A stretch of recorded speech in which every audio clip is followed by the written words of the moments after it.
All right, so if you've got one of our newer headers with this style clutch system on it, it's a one-way clutch that's mounted on the header auger shaft, and you've accidentally fully disassembled the paw and ratchet system within it.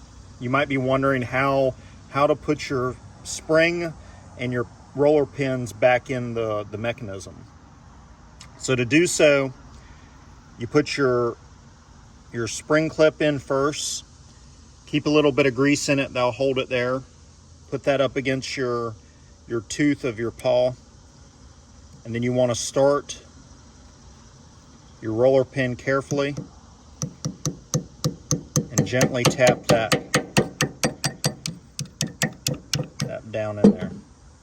And then you'll repeat that. If you got the other three that are also out, you'll repeat that same step all the way around. But again, it's your inner tooth, put your spring clip on, and then lightly tap your roller pin back in.